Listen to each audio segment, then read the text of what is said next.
Hey guys, welcome back to my YouTube channel. तो आज हम अपोजिट सीरीज को फिर से कंटिन्यू करने जा रहे हैं। अगर आपने प्रीवियस चैप्टर्स की एक्सप्लेनेशन नहीं देखी तो आप देख सकते हो, प्लेलिस्ट में अवेलेबल है असेंशन टू गोडो नाम से, और प्लेलिस्ट का लिंक डिस्क्रिप्शन में भी हो, तो आप डायरेक्ट वहां पे लेकर के देख सकते हो।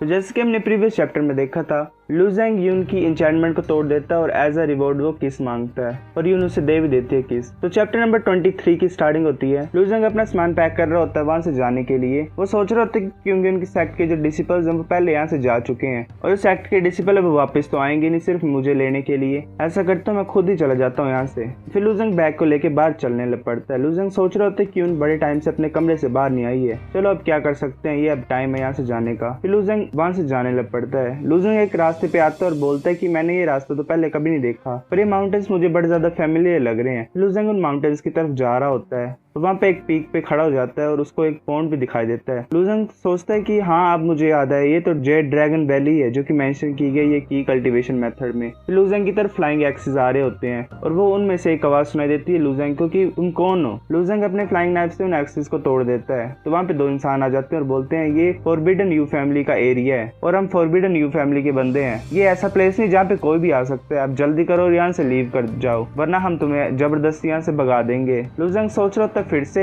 फैमिली 7 ग्रेट फैमिली में से ये हर बार क्यों कहीं ना कहीं सीन क्रिएट कर ही रही होती हैं। लू ज़ेंग सोचता है यहाँ पे पक्का कुछ बड़ा सा सीक्रेट होगा इसलिए यहाँ पे गार्ड कर रहे हैं। वो इंसान लू ज़ेंग की तरफ एक्सिस को फेंक रहे होते हैं। फिर लू ज़ेंग अपने क्रिस्टल को एक्टिवेट करता है और जल्दी से वो सभी जो होते हैं फ्लाइंग एक्सिस को कैच करता है और उन्हीं बंदों की तरफ थ्रो कर देता है। लू ज़ेंग अपनी स्पीड को दिखाता है और एकदम से उनके सामने आ जाता है। वो अटैक करने लगे होते हैं लू ज़ेंग की तरफ, लू ज़ेंग बड़ा ज्यादा फास्ट होता है और अपने फ्लाइंग नाइफ से उनकी गर्दन को काट देता है। वो नीचे गिर जाते हैं और मर जाते हैं। लू ज़ेंग सोच रहे होते हैं बड़ा ज्यादा स्ट्रेंज है, 7 ग्रेट फैमिलीज ने अपने पीपल यहाँ पे सेंड किए हैं तो बाकी के पीपल कहाँ हैं। लू ज़ेंग फुटप्रिंट्स को देख रहा होता है या बाकी सीनरी को देख रहा होता है। लू ज़ेंग एक बैम्बू की तरफ अपने हाथ को आगे करते तो उसका हाथ बैम्बू से आर पार हो जाता है। लू ज़ेंग सोच रहा होता है ये तो इल्यूजन फॉर्मेशन है। फिर लू ज़ेंग जो होता है वो फॉर्मेशन में एंटर कर जाता है और सोच रहा होता है कि 7 ग्रेट फैमिलीज का इन्फ्लुएंस बड़ा ज्यादा होता है इसलिए मुझे केयरफुल रहना होगा और जो ट्रबल है उसको अवॉइड करना पड़ेगा। फिर लू ज़ेंग अपनी ज़ूमी रिंग से एक मास्क को निकालता और उसे पहन लेता है। जैसे लू ज़ेंग उस फॉर्मेशन में एंटर करता तो उसे ईस्टर्न रीजन दिखाई देता है जहाँ पे बड़े ज्यादा पेड़ होते हैं। लू ज़ेंग बोलता है कि मेरे स्कारलेट जेड क्रिस्टल जो है वो एन्चेंटमेंट को तोड़ सकता है, पर मुझे ये नहीं पता इतने बड़े ज्यादा इफेक्टिव एरिया को जो कवर कर रही है एन्चेंटमेंट इसको ये तोड़ पाएगा कि नहीं। फिर लू ज़ेंग उस क्रिस्टल को एक्टिवेट करता है, उस इल्यूजन की तरफ अपने हाथ को कर देता है, पर जो वो होती है इल्यूजन मैजिक वो उसकी क्रिस्टल की पावर को खाने लग पड़ती है। लू ज़ेंग बड़ा ज्यादा हैरान हो जाता है और सोचता है क्या ये एन्चेंटमेंट किसी इमोर्टल ने सेट की है, मुझे ज्यादा सीन क्रिएट नहीं करना चाहिए और इस एन्चेंटमेंट से नहीं छेड़ना चाहिए, मुझे जल्दी करनी पड़ेगी और यहाँ से भागना पड़ेगा।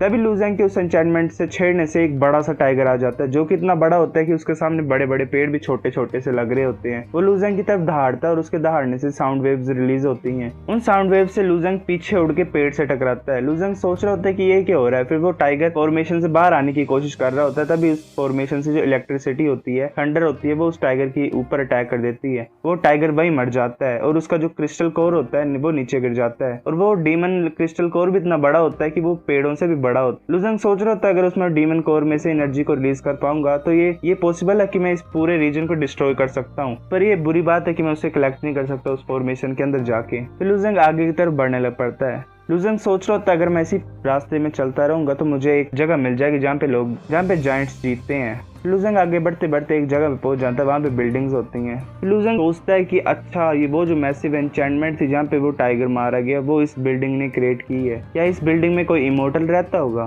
लू ज़ेंग नीचे जंप कर देता है बिल्डिंग के और वहाँ पे आ जाता है उस गेट के पास। वहाँ पे और भी लोग होते हैं। वो बोल रहे होते हैं कि तुम कौन और तुम यहाँ पे क्या कर रहे हो। तो एक लेडी होती है वो बोलती है अपने साथी को कि यानजू मार दो ये बंदा जो भी है इसको। फिर यानजू होता है वो ब्लैक फोक को क्रिएट करता है। लू ज़ेंग उस ब्लैक फोक को देख के सोचता है कि ये तो पक्का डेस्टिनी होगी, ये ब्लैक फोक मेरा पीछा कभी छोड़ती नहीं है। यानजू बोलता है लू ज़ेंग को कि तुम मुझे अपना नाम बता दो, मैं रिमेम्बर करूंगा तुम्हारे नाम को, क्योंकि मैं जिस भी पर्सन को मारता हूँ मैं उसके नाम को रिमेम्बर करता हूँ। लू ज़ेंग बोलता है मुझे कोई जरूरत नहीं है तुम्हें अपना नाम बताने की, बिकॉज मैं यहाँ पे नहीं मरूंगा, जो मरेगा वो तुम होगे। यानजू बोलता है तुम्हें अभी भी नहीं पता कि तुम्हारे लिए क्या अच्छा है। फिर लू ज़ेंग अपने नाइफ को निकालता है और उसकी तरफ अटैक करने लगा होता है, बिकॉज उसे दिख जाता है यानजू आता है वो उस ब्लैक फोग में से। वो लू ज़ेंग को बोलता है ऐसा लग रहा है कि तुम्हारे पास भी कुछ ट्रिक्स हैं, पर तुम सिर्फ हाफ स्टेप इनिशिएट रेलम की कल्टीवेटर हो, तुम्हारे पास इतनी भी डीप अंडरस्टैंडिंग नहीं है इनिशिएट एनर्जी की। वो लू ज़ेंग की तरफ अटैक कर रहा होता है पर लू ज़ेंग उसे डोज कर रहा होता है। पर एक अटैक होता है वो लूजेंग को लग जाता है और लूजेंग को फिर पूरी तरह से फोग जो होती है वो घेर लेती है। यहाँ जो हंसते हुए बोलता है कि यहाँ पे बड़े ज्यादा बंदे थे जो तुम्हारी तरह वो समझ नहीं पाए मेरी इस ब्लैक फोग को, उन्हें पता भी नहीं लगता है, वो सोचते रहते हैं कि कहाँ पे गलती हो गई हमसे, तुम्हारे जैसे वो हमेशा जो सारे बंदे होते हैं वो उनको महल में भेज देता था। लूजेंग ब्लैक फोग से कवर होता है, लूजेंग गैस ही कर रहा होता है कि यानजू कहाँ से अटैक करेगा। वो गैस करता है कि वो लेफ्ट साइड से आएगा,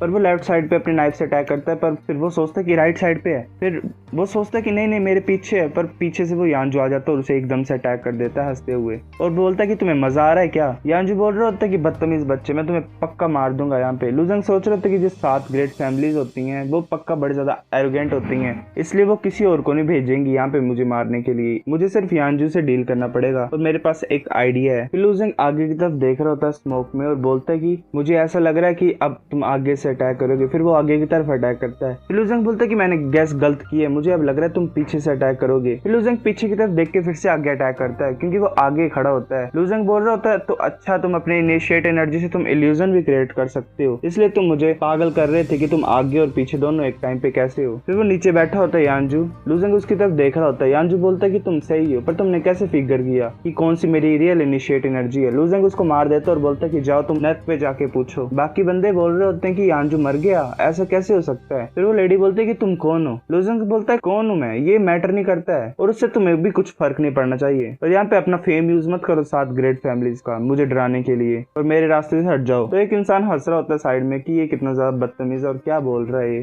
तभी वहाँ पे एक ओल्ड मैन आ जाता है और बोलता है कि मुझे चलो पर्सनली तुम्हारी एबिलिटीज को टेस्ट करना है, जिसका नाम होता है हुआंग यूनजियान, जो कि ब्रिलियंट गॉडली डोमेन यूजर है और 7 ग्रेट फैमिलीज में से एक का एल्डर है और एज पावरफुल एज यून है ये बंदा। लूजेंग सोच रहा होता है ये पर्सन बड़ा ज्यादा स्ट्रॉन्ग है, ये सही होगा कि मैं यहाँ से भाग जाऊँ। वो लड़की बोल रही होती कि एल्डर हुआंग तुम्हें चिंता करने की कोई जरूरत नहीं है इस बच्चे की, हम बस अपने काम से मतलब रखते हैं। तो एल्डर हुआंग बोलता है ठीक है, जब तक वो इमोर्टल मैंशन में रहेगा तो उसे मारना तो बड़ा ज्यादा आसान काम होगा। तभी हमें सीन दिखाया जाता है एक लेपर्ड के पीछे बड़े बड़े स्टैच्यूज टाइप भाग रहे होते हैं। तो एक इंसान बोल रहा होता है कि अगर मेरे डैशिंग थंडर लेपर्ड जो है वो उस शॉक वेव में उस अटैक के नीचे आ गया तो मुझे लगता है कि मैं इनर सेक्ट में नहीं पहुंच पाऊंगा इमोर्टल मैनर के। तो हमें फिर पता लगता है ये जो फाइट कर रहे हैं इमोर्टल मैनर के लिए कर रहे हैं, जो कि एक इमोर्टल की बिल्डिंग है। वहाँ पे सिर्फ एक ही 7 ग्रेट फैमिली नहीं है, वहाँ पे बड़े ज्यादा 7 ग्रेट फैमिलीज के बंदे हैं। तो वो लेडी होती है वो उस लेपर्ड को रोक देती है और वो जो लेपर्ड होता है वो वहीं पे मारा जाता है उन स्टैच्यूज के हाथ में। लूजेंग भी आगे बढ़ रहा होता है तो वो लड़की बोलती है कि उसे रोको और उसे जाने मत दो। तो वो लड़की और उसके साथ जो मेंबर्स होते हैं वो आगे आगे भाग रहे होते हैं और उन्हें लूजेंग भी दिखता है आते हुए, तो वो बोलती है कि रोको उसे और हमारा पीछा मत करने दो, अगर तुम्हें चांस मिलेगा तो उसे मार भी दो।